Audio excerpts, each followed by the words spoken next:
Good morning, everyone. Welcome back to our morning coffee time live stream for Friday, October the 2nd. And today is the Pawarana day for us here at the Pacific Hermitage, meaning we've reached the end of the Vasa. And the monks will have some observances to do today, a bit later.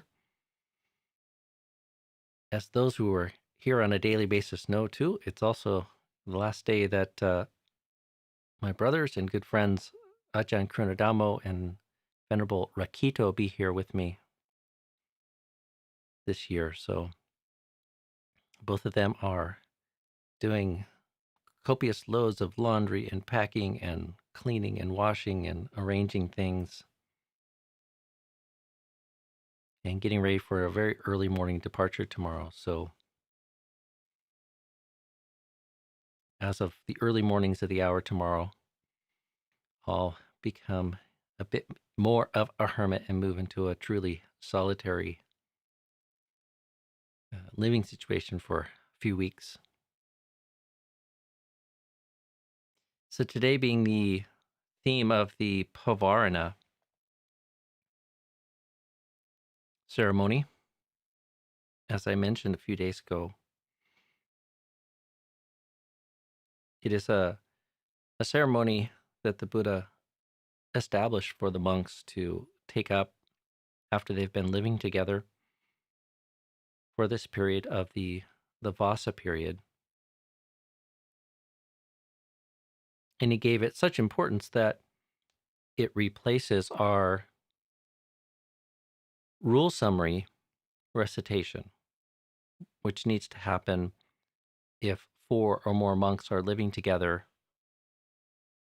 in the same area. It doesn't even need to be a monastery. So you could have monks living in the forest in within walking distance, or you could be living alone, and if there are monks that are near enough by that it's not a heroic effort to get there, the Buddha laid down a training for the monks to gather together and to declare their purity to one another, and if they had any minor infractions, to clear those with their fellow samanas, their fellow monastics, acknowledge the fault, and determine to be more careful going forward to keep the monastic training as pure as possible. And then recite a rule summary. And the tradition in our monasteries is to do that from memory in the Pali language, which takes nearly an hour of fast, almost auctioneer style speed recitation. And it is a large part of the monastic calendar and something given great importance.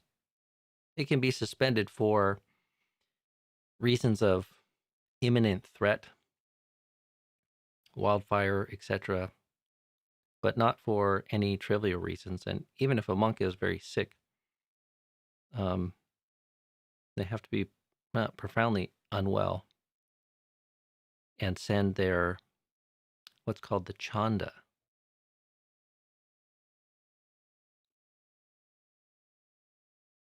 I forget what the English word is for this. It's kind of like their permission for the Sangha to do business and make decisions in their absence.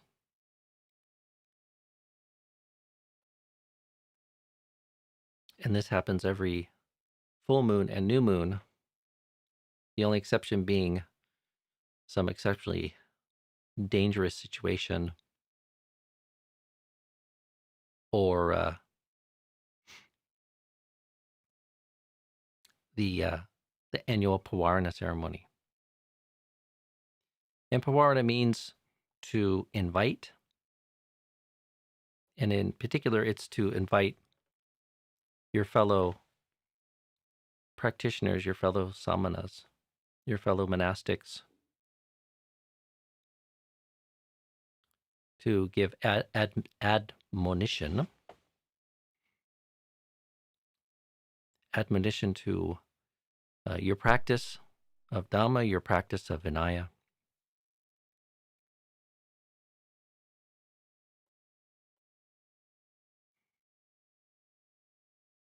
Feedback, as we would say, to open yourself up to the monks that you've been living with for a period of time, who might now have had an opportunity to see you and know you and kind of sense how it is that you're living the holy life.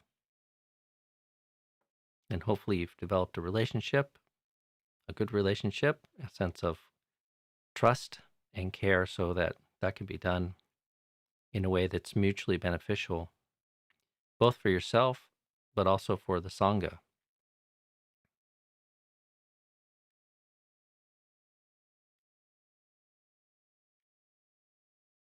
And although we are responsible for cleaning up this mess of avijja and tanha, ignorance and craving, that is fueling the habits of dukkha in our life,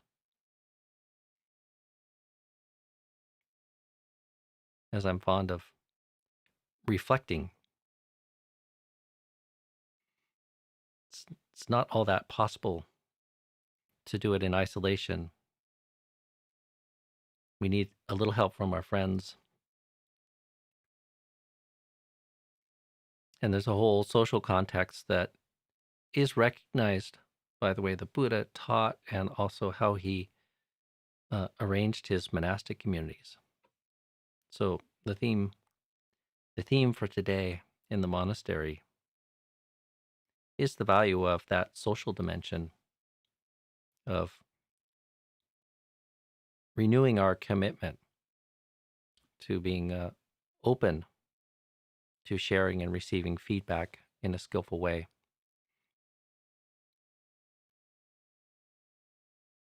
And it's not just something that you have to wait for a year to happen in a ceremony. In fact, oftentimes the ceremony is rather formal, but it's a strong reminder of our shared commitment to helping one another and giving each other honest, timely, useful, kind feedback on how it is that we're doing.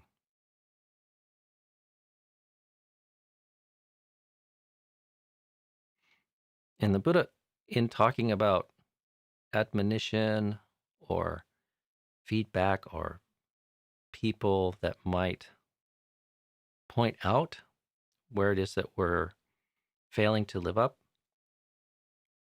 to our commitments to live with generosity and virtue and energy and clarity, and to live up to the social contract that we have. And we have quite a detailed social contract in the monastic Sangha as laid down by the Buddha, but also our teachers and various monasteries have ways of doing things, protocols, agreements about how it is that we live together.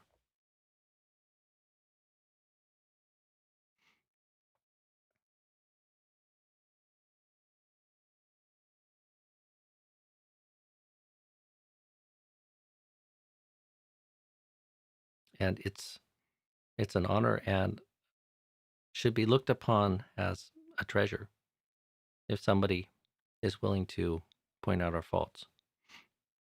It's easier to relate to it as a treasure if it's somebody that we have faith and confidence in, and there's a measure of kindness and trust, and if it's done in the most appropriate way.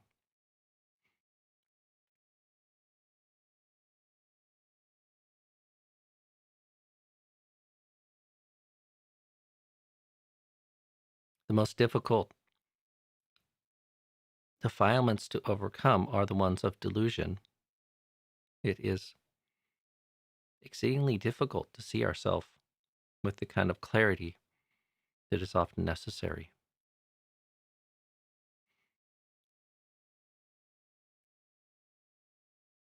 One of the things that often surprises me when I've had various insights come together in my personal practice is how it is that I hadn't seen it in quite that way. Like sometimes there's various habits that we have, various obstacles that are there kind of hindering our progress in practice, and we're dimly aware of them, or we have some awareness of them, but it lacks a certain articulation or certain clarity that sometimes only kind of comes when certain conditions come to be. Sometimes that might be an extra bit of lucidity and clarity from our meditation. It's like part of the value of this endeavor to continually practice and nurture our skill in entering into states of clarity and lucidity and then emerging back out of them is giving us this very regular opportunity to see ourselves and feel about ourselves in a way that we might not otherwise have much of an opportunity to.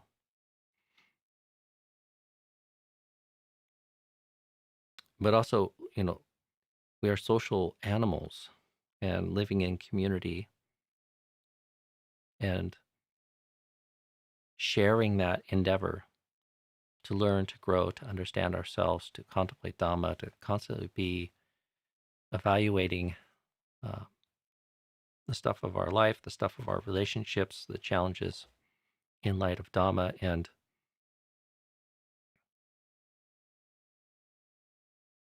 seeing how that plays out for ourselves and others, and being willing and able to give and receive feedback and admonition plays a critical role in increasing the likelihood that we can wake up.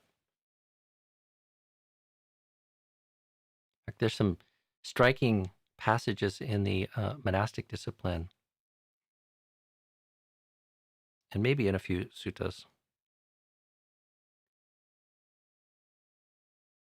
where the Buddha talks about just how dangerous it is to be cut off from that.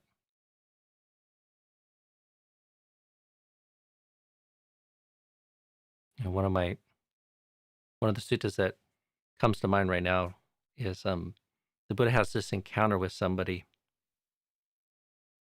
who's curious about how it is that he trains his monks. I think it's called the Kesi Sutta.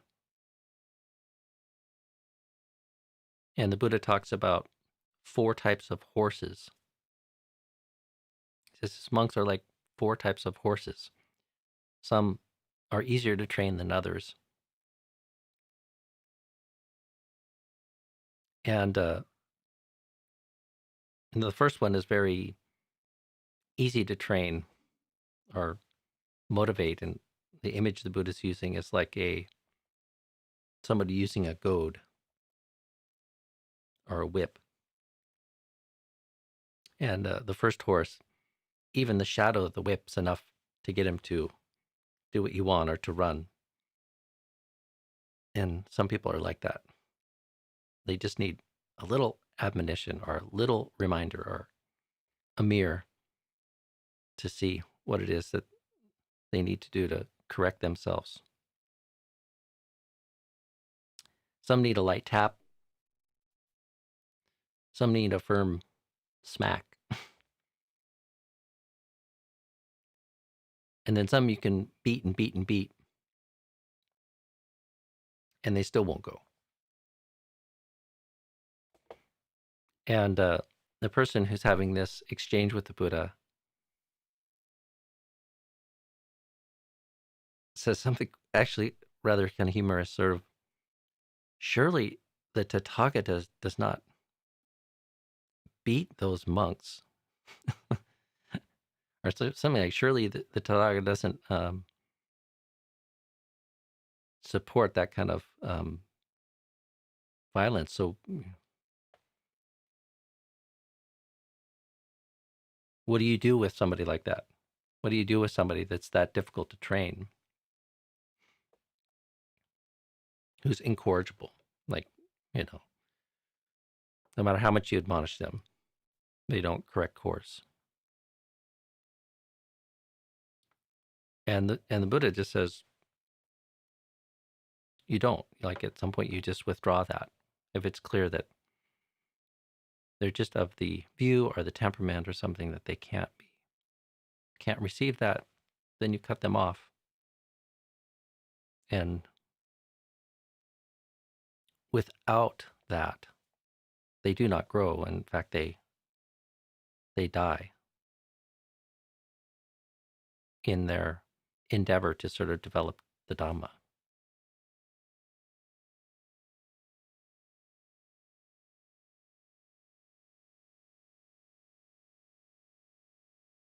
So it's a striking analogy of just how important it is to have friends and teachers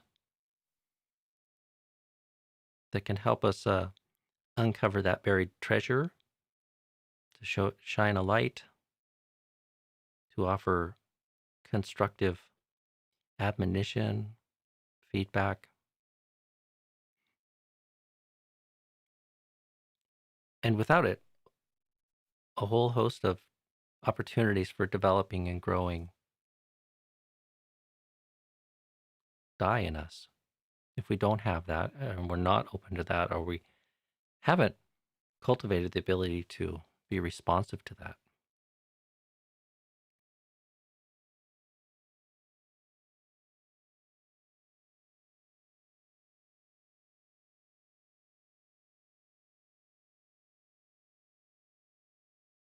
And on a day like today, it's good to bring these themes up for recollection and just re-examine what our attitude is towards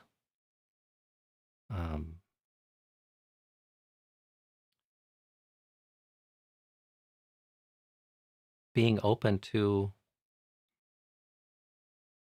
the kind of honesty to sort of see where it is that we err, see where it is that we are not living up to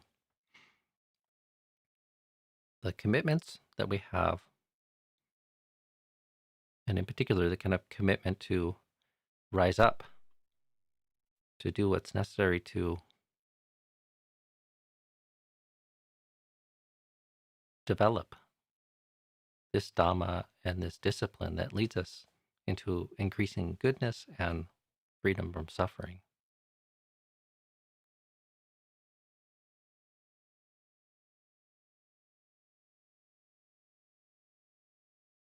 And how is it that we can humble ourselves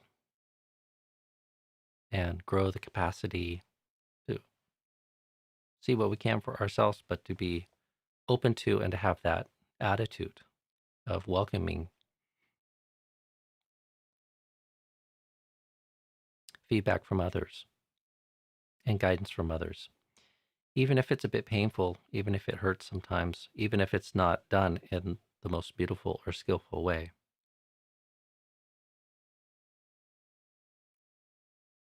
Maybe even especially when it's not done in the most skillful way. Like Buddha says, even in that circumstance, one shouldn't completely dismiss it. One should always be a little curious to sort of focus in on this kind of question, like, is there some truth in that? And sometimes just that can keep us from maybe sliding into some of the defensive postures we take, or backbiting, or responding with some other unskillful emotion, like anger.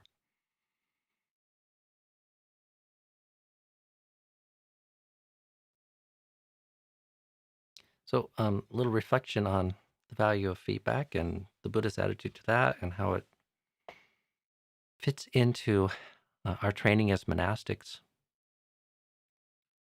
on this day, the Pawarana day of 2020.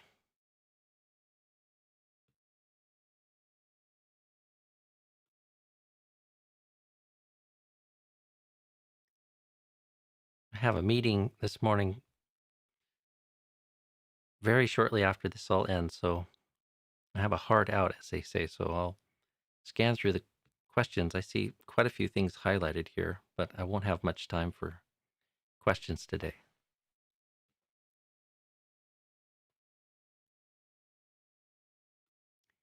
Is it okay to focus on the breath in a more open way rather than concentrated on the nose? I often get headaches, facial tension when doing this. Also, how long should we meditate?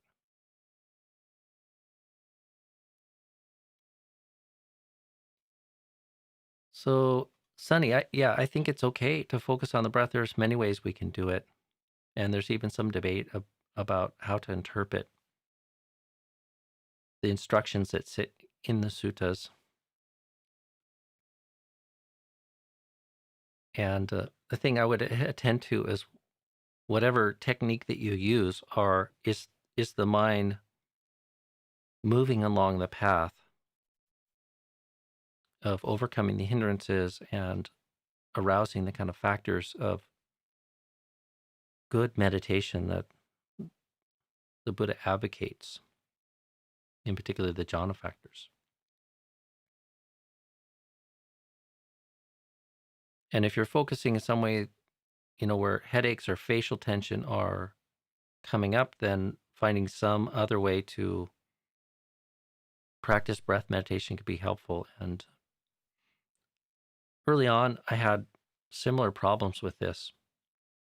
And it was partially because how it is I was conceiving of the goal of meditation. Many texts talk about bringing the mind to single pointedness.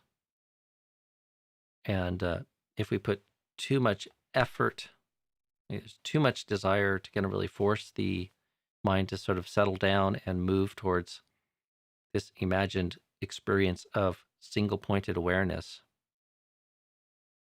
that can cause tension and headaches, especially if one's like, I would find myself using my eyes almost like trying to see the breath because I was trying to bring all of my awareness and focus the mind. And I thought of it almost like this activity of taking the energy and the power of consciousness and the mind and like a magnifying glass, sort of focusing it in sort of to a bright, lucid, small point of brilliant light.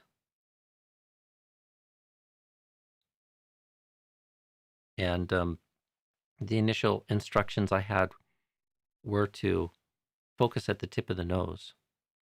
And there's like a feeling sensation that would come at the tip of the nose where I was attending to it that was quite interesting and unusual. And I would just pull all of my awareness there and try to hold it there. But the effort wasn't balanced. There was too much craving and desire. And I had a very maybe simplistic idea of what it is that I was trying to achieve with that style of focusing. So I still often focus at the tip of the nose, but I think of it more as just sitting there and seeing if I can perfect my ability to feel the sensation of the breath passing back and forth through that point in the initial stages. And that feels much more kind of easeful and doesn't lead to those problems. You might look at Ajahn Sona's descriptions of breath meditation. He talks about starting at the tip of the nose, but focusing on the air and the airiness. And like as we start to develop an enhanced, connected attention that's immersed in the experience of the breath, that can happen sort of like in the head. It's almost like you're experiencing the breath as this airy experience inside the emptiness of your head. Of course, your head is not empty, but the conscious experience as we kind of get into the sensations of the breath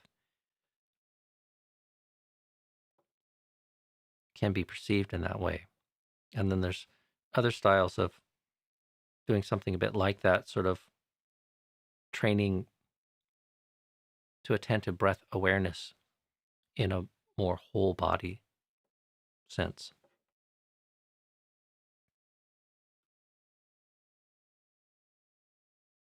So my advice would be look to those teachings of Ajahn Sona and try that out, see if that helps.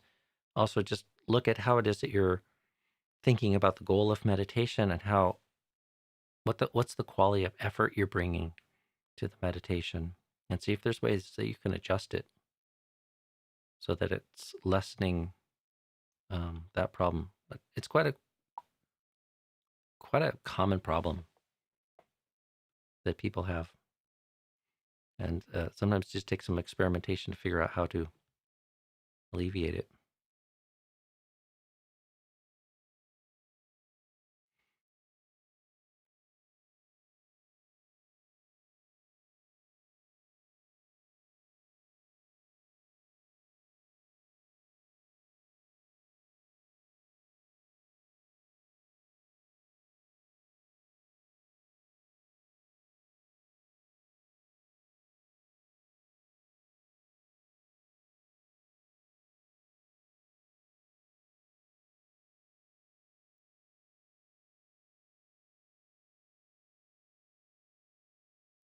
Maybe one more, but quickly.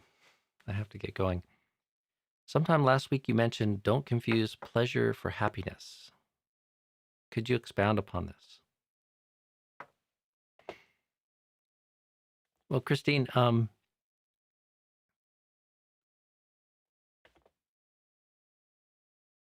this is a little phrase I came up with in trying to come up with some very shorthand way to talk about some of the elements of the gradual training of the Buddha. And this one in particular relates to cultivation of nekkhamma, which is often translated as renunciation. But in thinking about what the Buddha is trying to get at with renunciation, it's changing the investment and the orientation or the relationship that we have to the sense world. And by default, sensual pleasure oftentimes is a massive part of our strategy for happiness and well-being.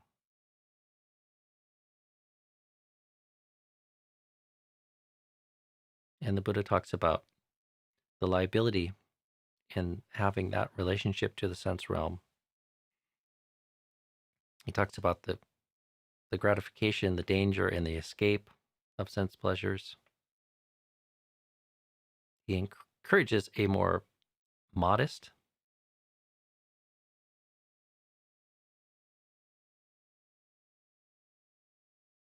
and restrained and simple relationship to the sense realm, as that conduces to developing more sublime and higher forms of happiness.